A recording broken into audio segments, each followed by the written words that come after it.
talk about the left-hand path. Understand that this is an evolving term. So I will be referring to it in how it is largely understood today. That doesn't mean that it has always been understood that way, and who knows what it's going to look like tomorrow. So we'll start off with my favorite word, hypothesis. Yes? Okay. So I think the first thing when we're looking at left-hand path anything is to wrap our heads around the fact that basically everything is a hypothesis, a proposed explanation made on the basis of limited evidence as a starting point for further investigation. Because if we say anything else, I mean, go ahead. We have the right to do that. That's totally fine. But then we have to back it up. So then any time that we talk about magical systems, gods and goddesses, different ways of understanding and perceiving the world, if we talk about that as fact, then we have to be able to back that up, right? Which could be problematic. Because if we're going to back anything up, it has to stand true for all cultures and all aeons.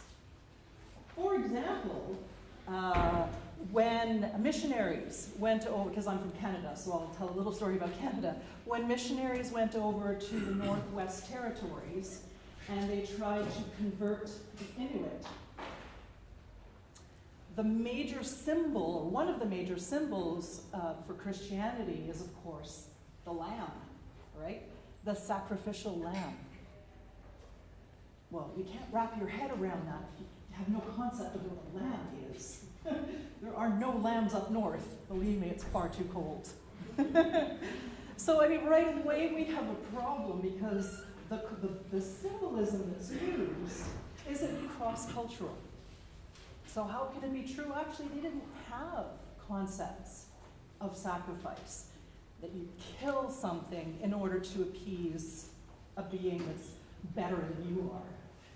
That wasn't in their Weltanschauung, in their framework of understanding. So back to the hypothesis. If we say something is true and is fact, in a magical system, in a way of believing or thinking, we have to back it up. So that kind of leaves us with not much. And so right away, the left-hand path often can launch people into a bit of an existential crisis. And I'll get into that a little bit more in a moment. Okay, first we're going to just look at what are we talking about when we use the words reality. Okay, so we're going to look at objective universe and subjective universe, and these are important terms in left-hand path thinking.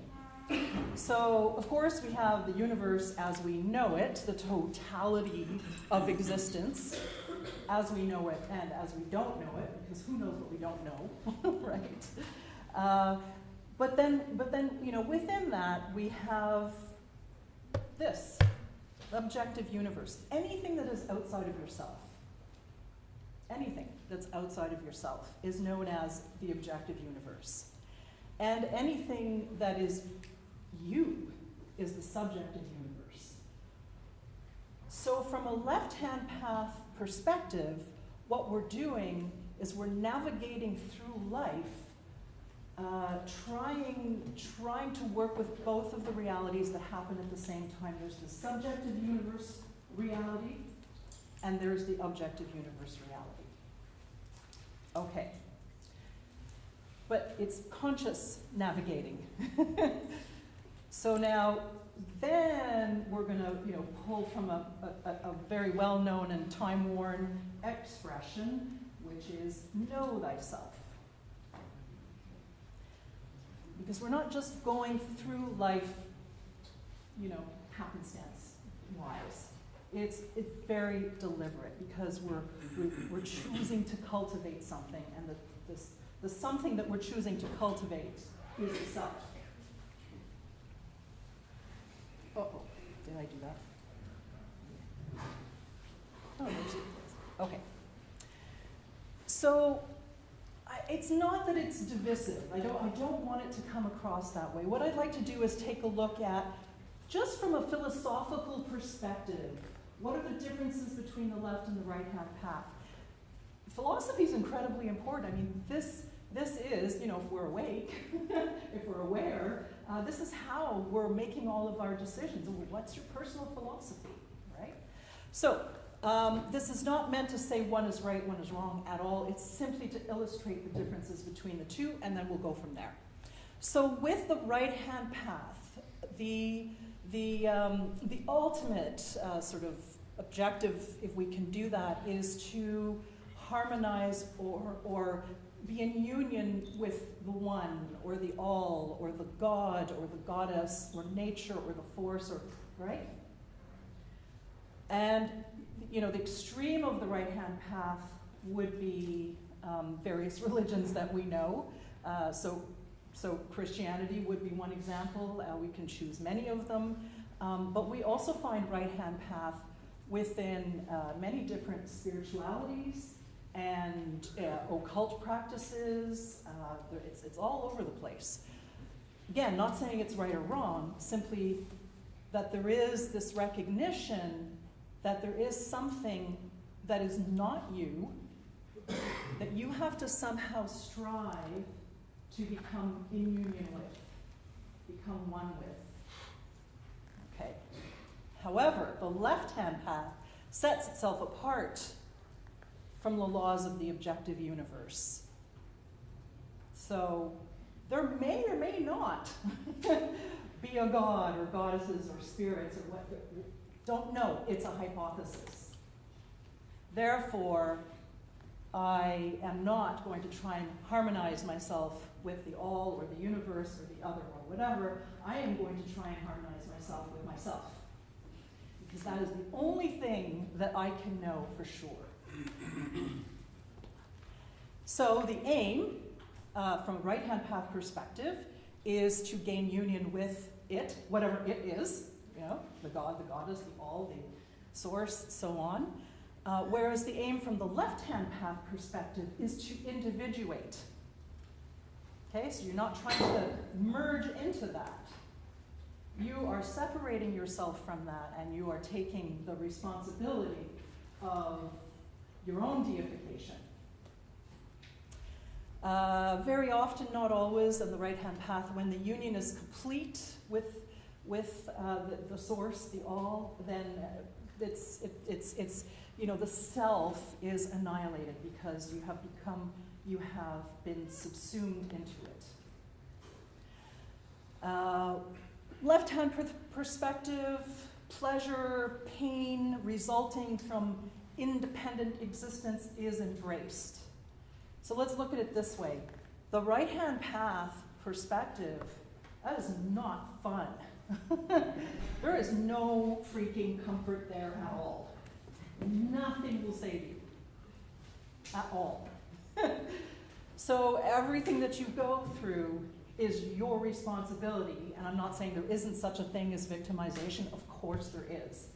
Nevertheless, there's no reliance on an other to get you out of anything that you're in, good or bad, or anything in between. Okay, ultimately, if I'm on the right-hand path, I'm becoming one with it, whatever it is. The other perspective, left-hand path, is that if I have individuated, that has led me to a free, empowered, independent actor within my objective universe. So it is not at all about trying to escape from reality. It's the opposite. It's saying that you're basically, yes, everything that is outside of myself is a reality. I'm not dreaming this. And yeah, if I don't have money, I'm in trouble. If I don't have food, I'm in trouble. All of those things. And I am going to master what I need to master so that the reality outside of myself is useful for me, tool for me, so that I can grow more Theocentric or allocentric, so theo meaning other, allo meaning community, right?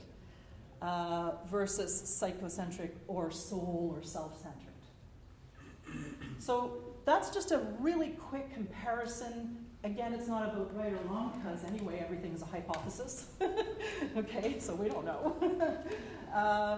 However, what way are you choosing to go through life? That is the question. What way are you choosing to practice your spirituality or your magic or anything? Which way does it look like? And it can be a little of both too. Left-hand path thinking starts off with saying, figure this out first. Even if you choose to go right-hand path because you actually believe that there is a one and all, whatever, that's totally fine. But think the whole damn through completely, the whole thing through completely, and then make your decision. So that's taking the responsibility for why you believe what you believe. So a key concept in the left-hand path is antinomianism. So anti meaning go against, nomos, the law. So a lot of rebel thinking within the left-hand path. The law can be the law of God, the law of the land, the mechanical organic universe, but most especially these irrational, psychological, or social compulsions and conventions and habits, right? So that, we can maybe summarize that up with the don't be a sheep expression. Don't be a sheep, right? And it's interesting because that is, the opposite of what one of our classic right-hand path religions has as one of the central symbols, the sacrificial lamb. This is long and complex. I will not go into it. If you're interested, you can read a book that will be referenced later that will give you the whole history of the left-hand path. As far as we know, it originates in Hindu Vedic thinking. And this is where, by the way, those misunderstood thoughts of what the left-hand path is, oh yeah, that's the weird sexual practices and stuff like that. Yeah, that's where it comes from. Except in this context, these practices, which were against the law, right? They were antinomian. They were there to put the self in discomfort and to go against what was normal. Okay? Now that's actually fun if you're into that. But people were not doing that because they were into it. They were doing it because they were trying to take themselves out of their comfort level. Okay? There's too much in there for me to give it any justice at all, but just understand that is where the concept came from, and that's why it very often got tied in with sexuality that is aberrant of some kind, right? Which is ridiculous, but anyway, that's what we do with things. We twist them. Okay, so let's go back to a nice little story. Now, the serpent was more crafty than any of the wild animals the Lord God had made. He said to the woman, "Did God really say you must not eat from any tree in the garden?" The woman said to the serpent, "We may eat fruit from the trees in the garden, but God did say you must not eat fruit from the tree that is in the middle of the garden, and you must not touch it or you will die." "You will certainly not die," said the serpent to the woman, "for God knows that when you eat from it, your eyes will be opened, and you will be like God, knowing good and evil." And that is where the story of the left-hand path is satanic. It's bad. Comes from. Because the idea here, from a left-hand path perspective, is that we have the right to that knowledge. What the hell kind of joke is this? That we're placed on the earth, here you go, no info, figure it out. Like, no user's manual. You guys, you can make up your user's manual and then you'll all kill each other over it. That's like super twisted, okay? So the left-hand path perspective takes that thinking and says, we have a right to this knowledge. Now, there's a lot of knowledge we're not going to be able to have access to because it's buried under tons of rubble over, 20,000 years. But I can know this. I can know this. And nothing will stop me from knowing this. And we all know that we're going out with this. Right? That's one thing we're sure of, that we were born and then we're going to die. And we're doing that one on our own, as far as we know. Not saying there won't be company, but it's a hypothesis. Okay, so some philosophy, just a couple of philosophers there to wrap our heads around left-hand path thinking. It is folly for man to pray to the gods for that which he has the power to obtain by himself, herself, themselves, so on, right? In other words, you take responsibility for this incredibly precious thing called life that you have, and you work with it. And you don't go seeking outside for something that you can get yourself. Gurdjieff. There do exist inquiring minds which long for the truth of the heart, seek it, strive to solve the problems set by life, because life is full of problems, we know that. Try to penetrate to the essence of things, like why are we here, how did we get here, what happens after we're here, and phenomena, and to penetrate into themselves. If a woman reasons and thinks soundly, no matter which path she follows in solving these problems, she must inevitably arrive back at herself and what is her place in the world around her. So, looking at it from this perspective, you can twirl around all you want and try and figure it all out, and you'll get places, but you're going to come back to, who am I and why am I here?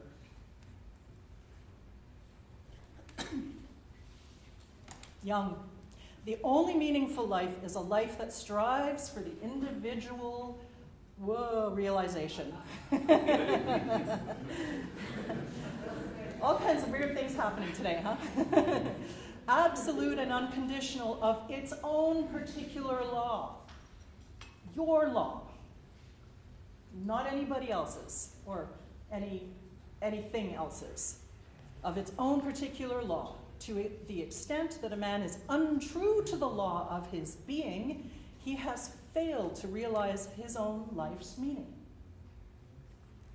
Hardcore. Yeah, like there's not a lot of comfort in this, but there is an immense journey there, right? Because it is all about, if I can put it this way, if you're going to have a best friend for life, make it yourself.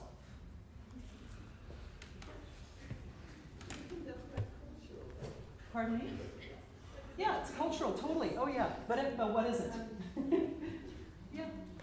So left-hand path thinking, today doesn't fit into all cultures. No, absolutely not. Yeah. So, but again, the thing is, choose knowing why you're choosing. Okay. Sartre. Oh yeah, this one is so nice and depressing.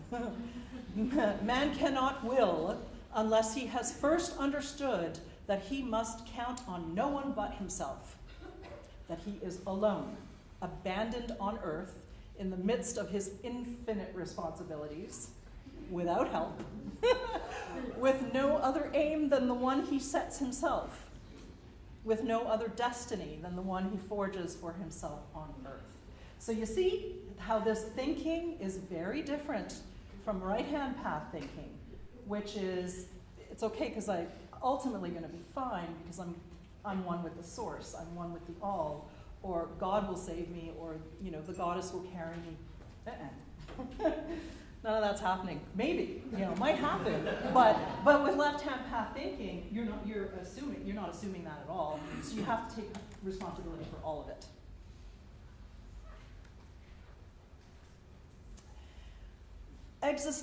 So Simone de Beauvoir, existentialism does not offer the consolations of abstract evasion. Existentialism proposes that there is no evasion. We cannot escape. Okay? Its ethics are experienced in the truth of life. And it then appears as the only proposition of the situation. So in other words, you have to find the truth, your truth. Okay? I tore myself away from the safe comfort of certainties through my love for truth, and truth rewarded me. So it's another very classic left-hand path way of thinking. Now, I'm talking philosophers here. So these were not people who were into left-hand path magic. But left-hand path magic has its roots in this thinking, this type of thinking. Colin Wilson. The average man is a conformist, accepting miseries and disasters with the stoicism of a cow standing in the rain. Isn't that awesome? You do know Colin was a friend of ours. He was drunk when he wrote that. Yes. Yeah. These men are in prison. They are quite contented in prison. Okay, so these are the people who he's referring to people who just accept. Okay? These men are in prison. They are quite contented in prison. Caged animals who have never known freedom. But it is a prison all the same. Even though you're happy, you're comfortable, it's still a prison, is what he's saying. And the outsider, so the antinomian person, okay, he's in prison too. Yes, we're in prison. Because we're on this earth and we are subjected to all kinds of realities that we may not want to be in.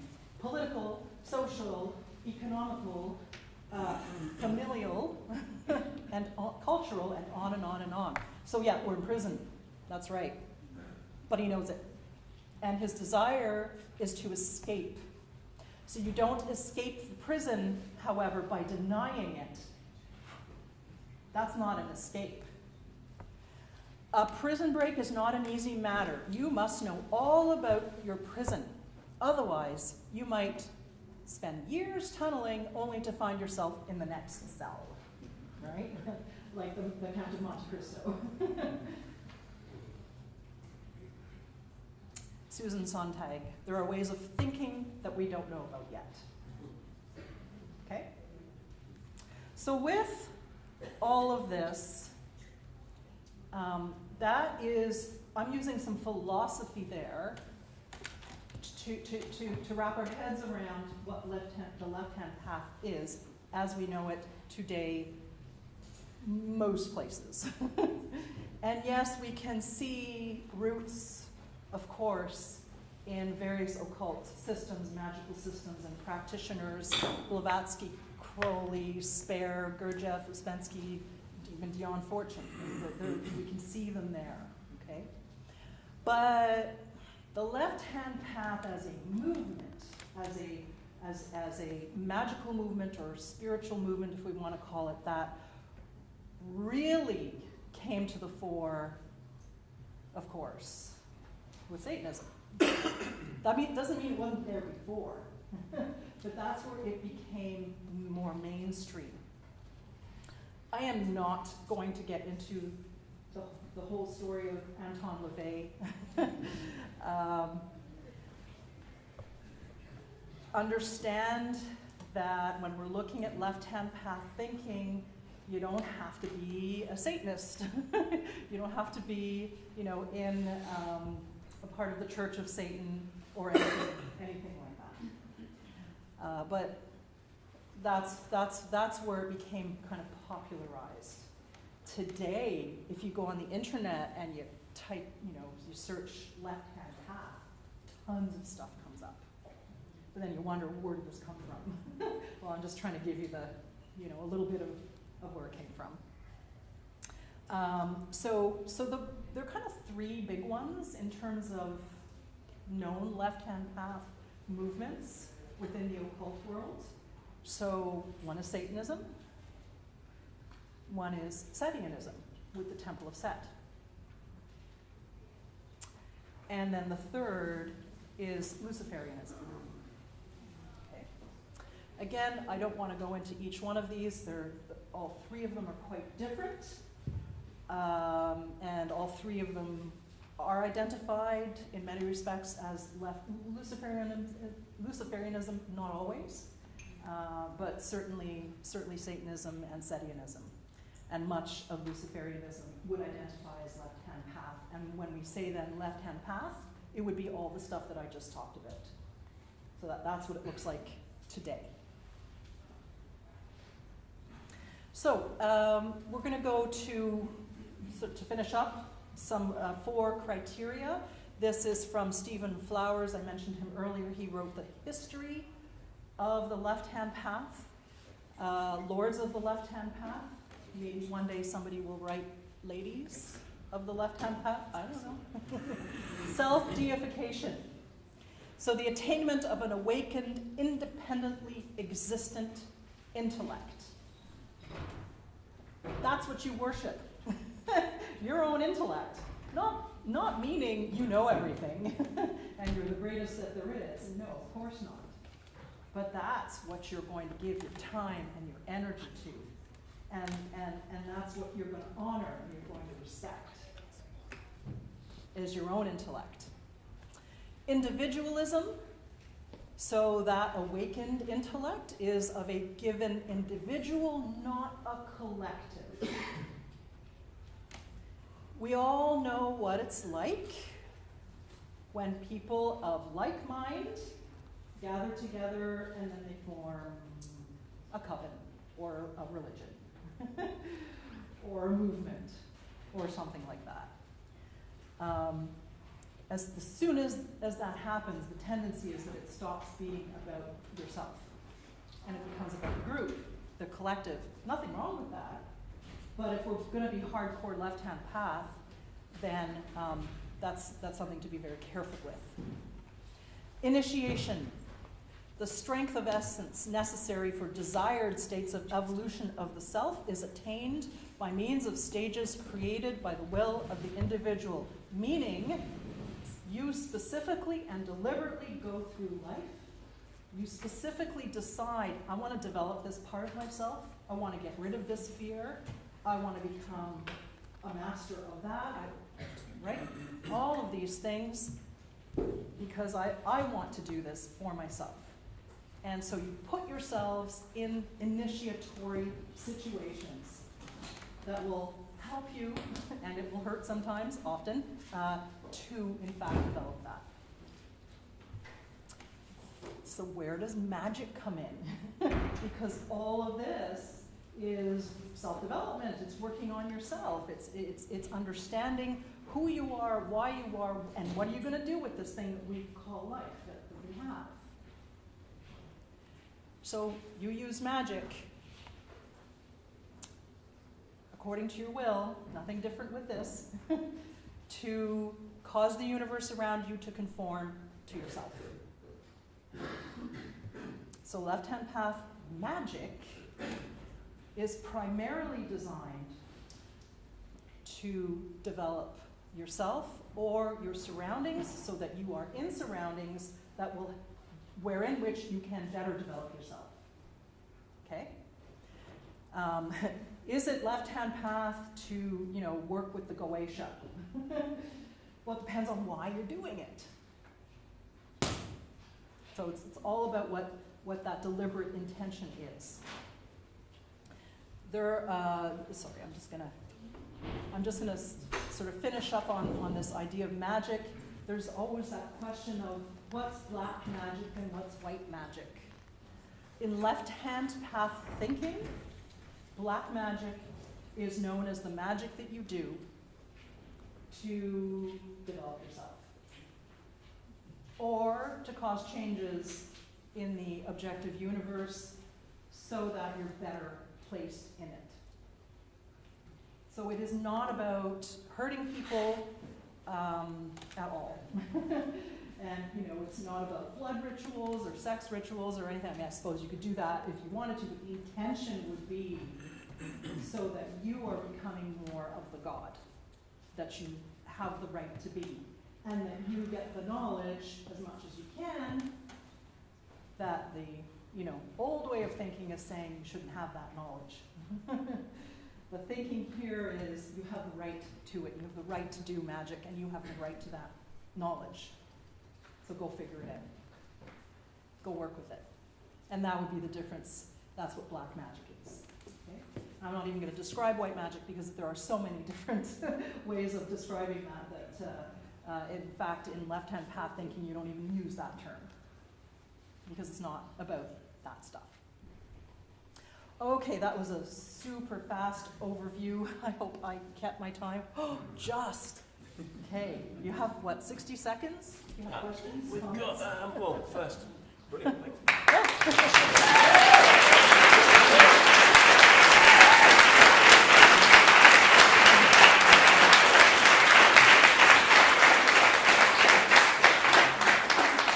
We clapped away the sands of time. Oh, well, all right, bye.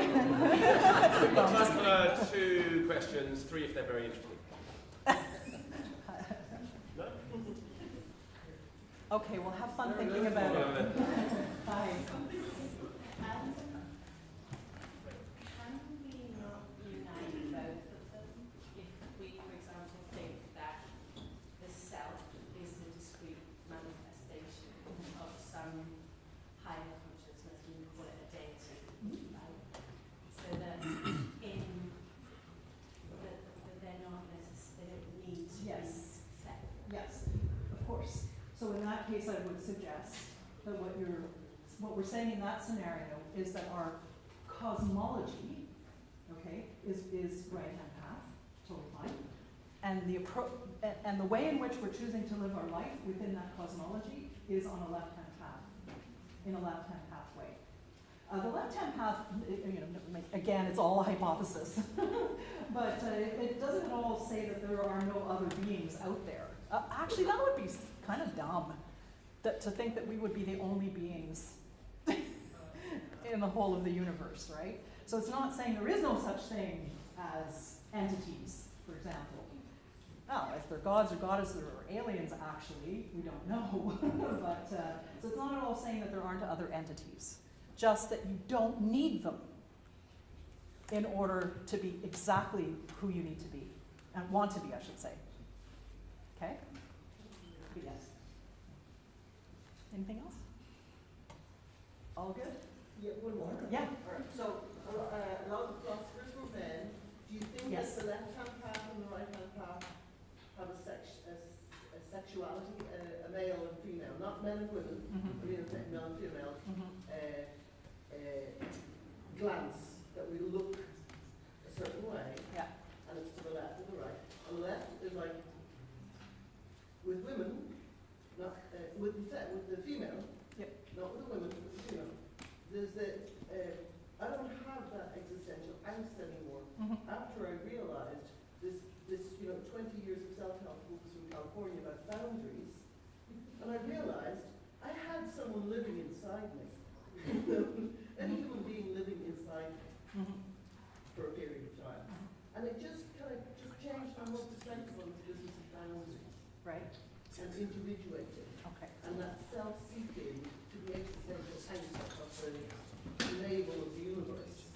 So here's the thing. I think that I don't actually think that there's more kind of a female perspective on the right-hand path because, I don't know, look at Islam, look at Judaism, look at Christianity. I mean, these are all patriarchal religions, and they're the extreme of right-hand path, where if you don't believe, or you weren't born into it, or you're not saved, you're fucked, right? So that's I think that the male-female is a reflection of culture. Yeah. And so we had, I showed that these philosophers, I put 2 women in there, of course, but because there were more male philosophers that were published. That's but that's a reflection of the culture. Yeah. Okay, I think we're done, eh? Thanks Yeah. very All much, right, thanks, Helene. everyone.